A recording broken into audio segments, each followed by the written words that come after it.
Hello everyone. तो हमने अपने जो है कितने लेक्चर कंप्लीट किए, 13 लेक्चर जो है वो कंप्लीट कर लिए हैं। अभी अपन जो पढ़ेंगे वो लेक्चर नंबर 14 होगा।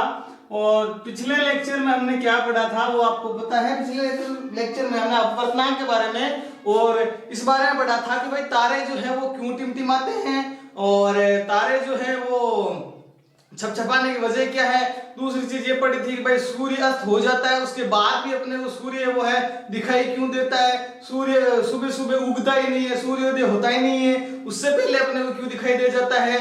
और जो किसी भी बर्तन का पेंदा है उसमें अगर हम बर्तन में पानी डाल दे तो वो पेंदा उठा हुआ क्यों दिखाई देता है, यानी गहराई कम क्यों प्रतीत होती है। इसकी वजह हमने जानी थी और वो पिछले लेक्चर में अपन ने देखा था। अगर आपको भी रह गया है वो लेक्चर तो आप फिर से है पिछला लेक्चर मेरा देखें। और अब अपन जो है लेक्चर नंबर 13 जो है वो नहीं 13 कंप्लीट हुआ था, ये अपना 14 रहेगा। लेक्चर नंबर 14 जो है उसमें उसी को आगे बढ़ाएंगे। अगला जो उसका पार्ट है वो है पार्श्व विस्थापन। वो जो सारी अपवर्तन की घटनाएं थी अपवर्तन की वजह से, तो वही घटना अपनी एक चौथी घटना होती है पार्श्व परिवर्तन कि भाई पार्श्व लेटरल डिस्प्लेसमेंट क्या होता है। तो देखिए लेटरल डिस्प्लेसमेंट को जानने के लिए मैं आपको पहले डायग्राम बनाऊंगा, उससे समझाता हूं कि लेटरल डिस्प्लेसमेंट क्या होता है और उसी से अपन उसका फॉर्मूला भी निकालेंगे कि लेटरल डिस्प्लेसमेंट कितना होता है और कैसे होता है, क्यों होता है, इतना ही क्यों होता है। वो सारा जो होगा उस फॉर्मूले से होगा। तो वो लिखना निकालने के लिए मैं पहले यह क्या करूंगा, पहले एक देखिए मैं ये कांच की पट्टिका की कल्पना करूंगा। Now we consider a glass. एक ग्लास जो है वो मान लिया ये क्या है, कांच की पट्टिका। हमने कांच की एक पट्टिका या झिल्ली या सिल्ली कुछ भी ले ली, वो ले ली कांच की पट्टिका, ठीक है। अब इस कांच की पट्टिका पर मैं क्या करूंगा, टॉर्च या कुछ चीज से प्रकाश की किरण गिराऊंगा। प्रकाश यानी कि लाइट गिरेगी इस पे, मान लीजिए ऐसे आई लाइट, ये गिर गई लाइट, ये क्या इंसिडेंट रे है आने वाली प्रकाश की किरण। अब ये प्रकाश की किरण गिरेगी तो आपको एक बात तो पता होगी कि ये जो है अभिलंब होता है और जब प्रकाश की किरण ये जो माध्यम में कौन सा होगा, आपको पता है कांच जो होता है वो सघन माध्यम होता है और जो बाहरी भाग होता है वायु हुई कुछ भी हुई, ये जो ऊपर नीचे का भाग है वायु, ये कौन सा माध्यम होता है, विरल, वो भी मैंने बताया था।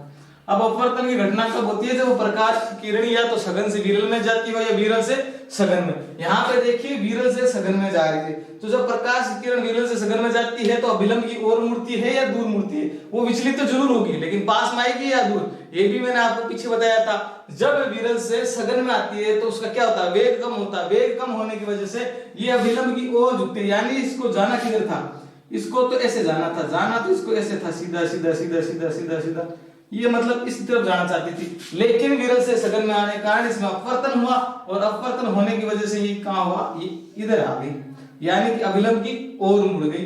अब अभिलंब की ओर मुड़ गई तो अभिलंब की ओर जो आने वाला कोण था वो तो इंसिडेंट एंगल आई होता है आपको पता है, जाने वाला जो कोण होता है वो रिफ्लेक्टेड एंगल आर ये होता है आपको पता है। अब जितने कोण से विचलित हुई, यानी जाना इधर था, मूल किरण के साथ जो मुड़ी हुई कोण जो किरण है कोण बनाती है, विचलित किरण जो कोण बनाती है उसे क्या बोलते हैं, विचलन कोण।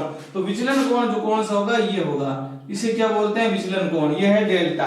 यहां तक बात कंप्लीट हुई। अब देखिए सघन यानी कांच में प्रवेश किया, फिर ये कांच को वापस बाहर निकलेगी, यानी इस बार सघन से विरल में जाएगी। तो ये अभिलंब हो अगर, तो सघन से जो विरल में जाती है तो पास में आती है दूर। देखिए जो विरल से सघन में आई तो वेग कम हुआ, इसका मतलब पास में आई, लेकिन वापस सघन से विरल में यानी इसको खुला मिल गया, तेज दौड़ेगी तो क्या होगा, अभिलंब से पास आएगी या दूर, दूर जाएगी। इस बार वापस जो ये मूल रेखा थी उसके समांतर हो जाएगी, इसके समांतर, यानी कि जिस एंगल से देखिए ये से समांतर हो जाएगी, ऐसे समांतर आप देखो यहाँ से मतलब गैप बराबर होना चाहिए, ऐसे समांतर हो जाएगी। तो ये जो मूल किरण आई एंगल से आई थी तो जाएगी तब भी अभिलंब के साथ आई एंगल, ये एंगल भी आई होगा और ये एंगल भी आई होगा। अब बात आती है डायग्राम कंप्लीट और आपको समझ में आ गया कि क्यों हुआ, ये अपवर्तन कारण होगा। अब बात आती है पार्श्व विस्थापन, लेटरल डिस्प्लेसमेंट क्या होता है। देखिए लेटरल डिस्प्लेसमेंट एल जो है वो ये होता है, देखिए क्या परिभाषा होगी कि जब प्रकाश की किरण को विरल माध्यम से सघन माध्यम में प्रवेश कराते हैं तो वो अपने मूल मार्ग से विचलित होकर थोड़ी पीछे आ जाती है और पीछे आने के कारण उसमें जो है विस्थापन हो जाता है, उस विस्थापन को क्या बोलते हैं, पार्श्व विस्थापन। देखिए पार्श्व मतलब पीछे, विस्थापन मतलब विस्थापन दूर हटना, मतलब थोड़ा दूरी चलना।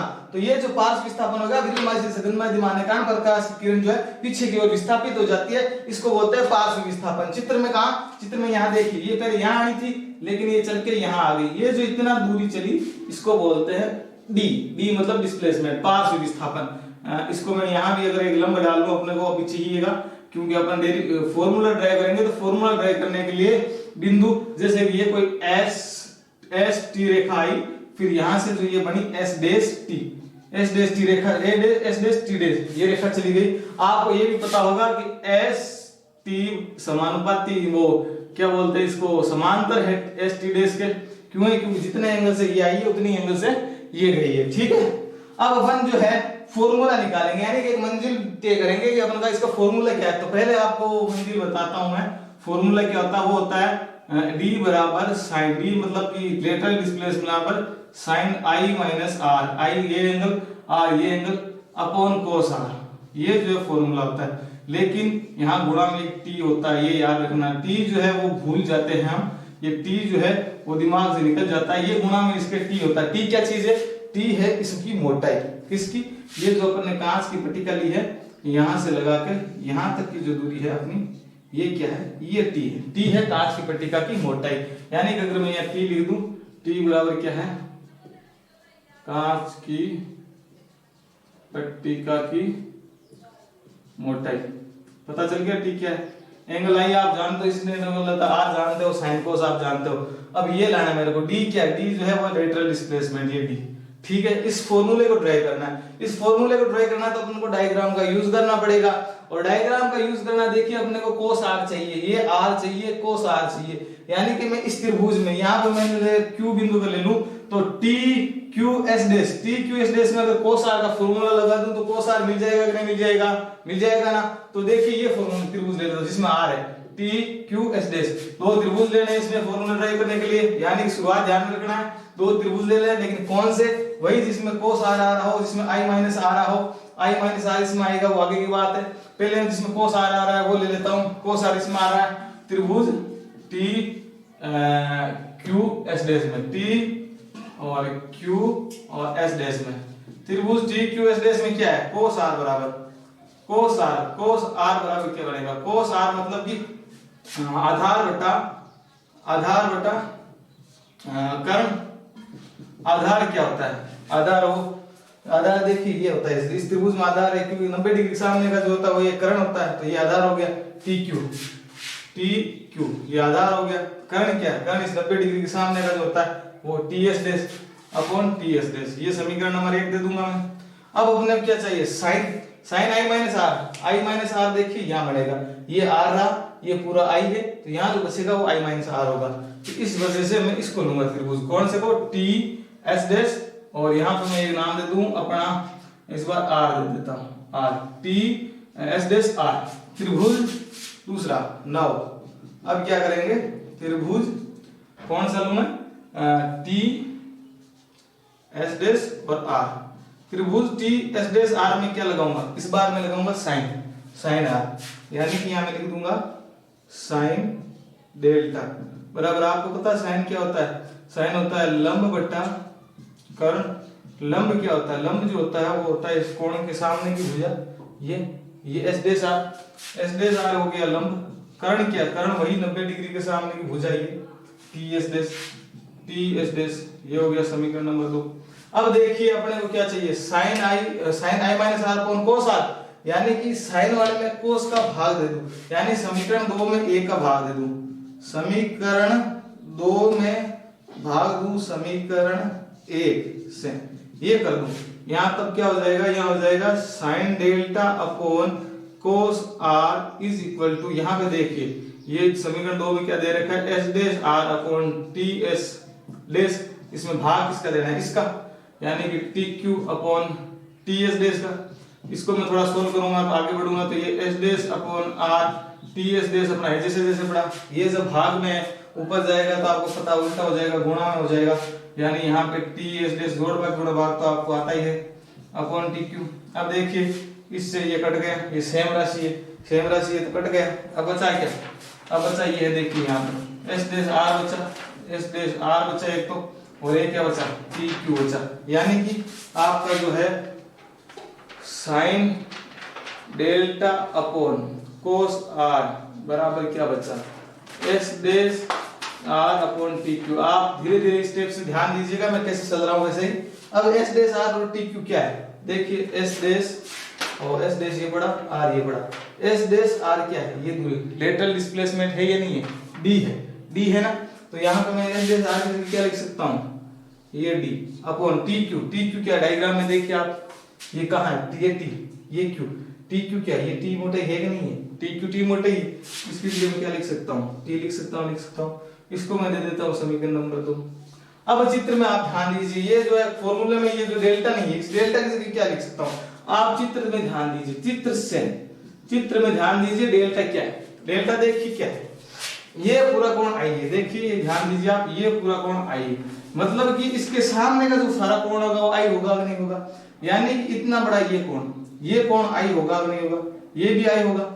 अब ये जो आई है तो ये आई है, अब ये जो आई बना हुआ है वो दो कोण से मिलकर बना है, देख लीजिए डायग्राम मिलकर बना नहीं बना, एक तो आर से और एक इस डेल्टा से, आर और डेल्टा से मिलकर बना नहीं बना। तो चित्र से देख लीजिए ये जो कोण आई है वो किससे बना है, एक तो कोण आर से प्लस कोण डेल्टा से। यानी कि आप इसको अगर मैं थोड़ा और सोल्व करूं तो मतलब अपने को चाहिए क्या, आई माइनस आर, इस डेल्टा को हटाना है। यानी कि मैं अगर डेल्टा को एक साइड ले आऊं तो डेल्टा को यहीं रख लूं और इस आर को आई की साइड ले आऊंगा तो इसको आई माइनस आर लिख सकता हूं, नहीं लिख सकता हूं, ये एंगल का निशान मैंने हटा दिया, उससे कोई फर्क नहीं पड़ता। तो ये जो है इससे चित्र से ये आया और इससे ये आया कि नहीं आया, आ गया। अब क्या करना रहेगा, अब कुछ नहीं करना साहब, इसमें समीकरण 2 में जो ये डेल्टा है इसको हटाना है, इसको हटाना है तो यहां से मैं ये वैल्यू इसमें रख दूंगा, नहीं रख दूंगा। तो अब क्या करूंगा, डेल्टा की वैल्यू समीकरण किसमें, 2 में रखूंगा, नहीं रखूंगा। आ रहा है समझ में? कोई भी दिक्कत, कोई भी प्रॉब्लम, कोई भी डाउट अगर आपको हो तो आप कमेंट बॉक्स में मुझे पूछ सकते हैं बहुत इजी से, और मैं आपको इसको क्लियर करने की पूरी कोशिश करूंगा। साथ ही आप मुझे सपोर्ट करने के लिए आप अपने सजेशंस और आप शेयर सब्सक्राइब भी कर सकते हैं। अब अपन जो है आगे बढ़ते हैं, समीकरण 2 में जो है वैल्यू रख देते हैं। समीकरण 2 का है ये पड़ा, इस समीकरण 2 में क्या, साइन डेल्टा, ये साइन डेल्टा की जगह क्या रखेंगे, ये डेल्टा की वैल्यू ये पड़ी, आई माइनस आर रख देते हैं, आई माइनस आर अपॉन जो ये कोस आर था वो अपने कोस आर है जैसा रख देते हैं, रख दिया सब। अब बराबर में क्या है, डी अपॉन टी, ये डी अपॉन टी रख दिया, अगर नहीं रख दिया डी अपॉन टी, कुछ नहीं हुआ, ये फॉर्मूला है जो हमने को चाहिए था वो मिल गया। इसी को थोड़ा साफ सोल्व करके यहाँ लिखा है, तो ये चित्र आपको दिमाग में यहाँ मिटा देता हूँ, इसी को मैं लिख देता हूँ यहाँ पे। देखिए अगर मैं चित्र बता दूं, जगह नहीं है, तो अगर मैं इसको सोल्व कर दूं, इसको देखिए इस डी को इधर में गुणा कर दूं तो ये आ जाएगा कि नहीं आ जाएगा, आ गया ना। देखिए यहाँ में जो है डी को है जैसे अपनी जगह रख देता हूँ, और जो ये साइन बराबर के बाद में ये जो साइन आई माइनस आर है वो अपनी जगह पड़ा है, कोस आर अपनी जगह पड़ा है, टी जो भाग में था इधर आएगा गुणा में आ जाएगा, यानी कि इसके गुणा में क्या हो जाएगा, 80। ये अपने को जो फॉर्मूला चाहिए था वो मिला मिल गया ना साहब। अब देखिए आपको ये ध्यान में रखना है, टी इसमें गुणा में आता है, आप बहुत बार हम भूल जाते हैं, sine I minus R upon cos R याद रखते हैं, इस फॉर्मूले को आपको जो है याद रखना है। बाकी जो है ये क्यों आया कैसे आया इसकी ज्यादा जरूरत शायद नहीं पड़ेगी, कभी नहीं पूछेगा। ये फॉर्मूला जो है वो अभी कभी पूछ लिया जाए कितना पास में परिवर्तन होगा, और जो आगे की लाइफ एयरफोर्स नेवी जिंदगी की लाइफ होती है IIT, उसमें भी बहुत काम आएगा। ठीक है साहब, तो अपना जो ये आज का टॉपिक है वो अपना कंप्लीट होता है। अब आगे का लेक्चर अगले लेक्चर में देखेंगे। Thank you.